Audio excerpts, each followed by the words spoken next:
नमस्कार बंधुगण मु अजय मिश्र आपन को स्वागत जनाऊँ मो चैनल विधि विधान को।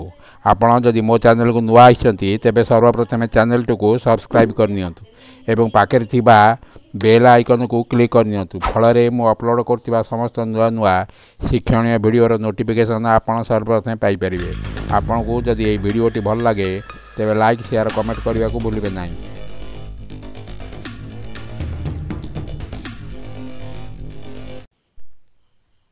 आज आसतु जानिबा गृह निर्माण निमंते 12 मासर शुभाशुभ फल।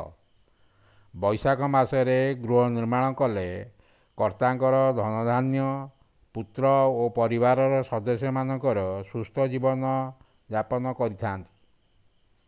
ज्येष्ठ मासरे गृह निर्माण करिले गृहकर्ता मृत्युवत पीड़ा सहित नाना भावरे विपत्तिर समय खूब निकटतर होता है।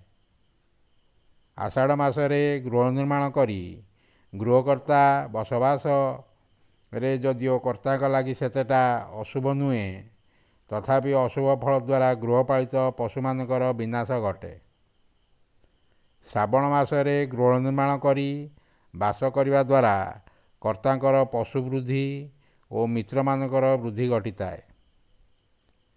भाद्रव मासरे आदौ गृह निर्माण करी बसवास करिवे नाही, कारण एपरी गृह बास करने हेतु कर्ता लगी दारिद्रता जोग लगी रही है।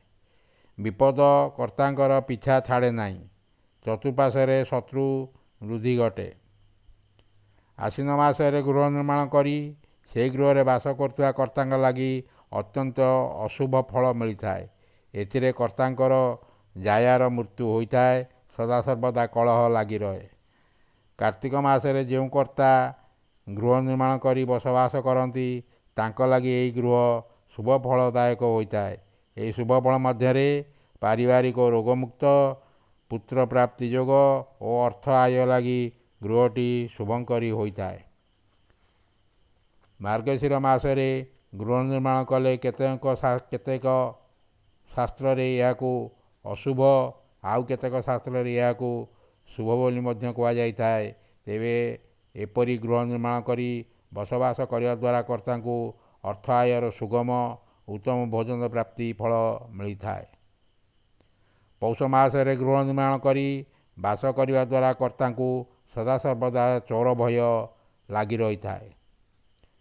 माघ मासरे गृह निर्माण करी बसवास करने द्वारा गृह लगी सर्वदा अग्नि भय लगी रहे। फाल्गुन मासरे गृह निर्माण करी बसवास करने हेतु कर्ता लगी सदासर्वदा अशुभ फल लगी रहे।